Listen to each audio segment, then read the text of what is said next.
Thomas Sankara was swept into a revolution for a country not his own. Hailing from the West African nation of Burkina Faso, then known as Upper Volta, the 22-year-old soldier had traveled to Madagascar to study at their military academy. But upon arriving, he found a nation in conflict. Local revolutionaries sought to wrest control of Madagascar from France's lingering colonial rule. These protesters inspired Sankara to read works by socialist leaders like Karl Marx and seek wisdom from military strategy. When he returned to Upper Volta in 1973, Sankara was determined to free his country from its colonial legacy. Born in 1949, Sankara was raised in a relatively privileged household as the third of 10 children. His parents wanted him to be a priest, but like many of his peers, Sankara saw the military as the perfect institution to rid Upper Volta of corruption.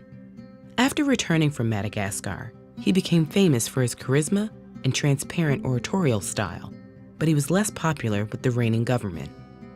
Led by President Jean-Baptiste Ouédraogo, this administration came to power in the third consecutive coup d'etat in Upper Volta's recent history. The administration's policies were a far cry from the sweeping changes Sankara proposed. But by 1981, Sankara's popularity won out, earning him a role in Ouédraogo's government. Nicknamed Africa's Che Guevara, Sankara rapidly rose through the ranks, and within 2 years, he was appointed prime minister.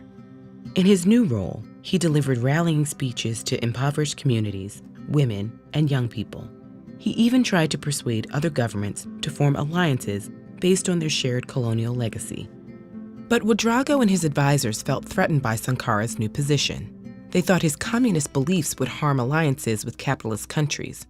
And just months after becoming prime minister, Ouédraogo's administration forced Sankara from the job and placed him on house arrest. Little did the president know, this act would fuel Upper Volta's fourth coup d'etat in 17 years. Civilian protest ensued around the capital, and the government ground to a halt while Sankara tried to negotiate a peaceful transition. During this time, Blaise Compaoré, Sankara's friend and fellow former soldier, foiled another coup that included an attempt on Sankara's life.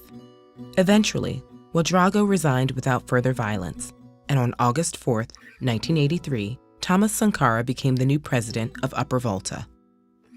Finally in charge, Sankara launched an ambitious program for social and economic change. As one of his first agenda items, he renamed the country from its French colonial title, Upper Volta, to Burkina Faso, which translates to Land of Upright Men. Over the next 4 years, he established a nationwide literacy campaign, ordered the planting of over 10 million trees, and composed a new national anthem, all while cutting down inflated government employee salaries. But perhaps the most unique element of Sankara's revolution was his dedication to gender equality. He cultivated a movement for women's liberation, outlawing forced marriages, polygamy, and genital mutilation. He was the first African leader to appoint women to key political positions and actively recruit them to the military. However, Sankara's socialist policies were met with much resistance. Many students and elites believed his economic plans would alienate Burkina Faso from its capitalist peers. His crackdown on the misuse of public funds turned government officials against him as well. After 4 years, what began as an empowering revolution had isolated many influential Burkinabe, but Sankara was not ready to yield his power.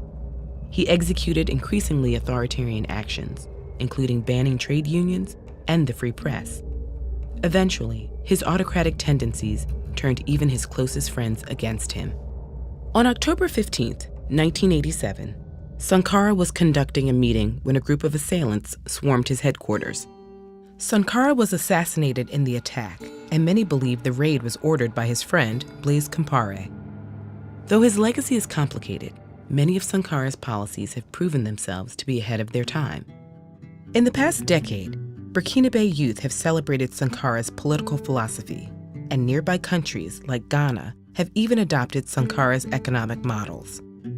On March 2, 2019, a statue of Sankara was erected in Burkina Faso's capital, establishing his place as an icon of revolution for his country and throughout the world.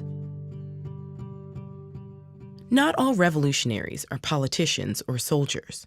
For an inspiring tale of secret student resistance in Nazi Germany, check out our video on the White Rose, or take a closer look at the stirring poetry of revolutionary and romantic Pablo Neruda.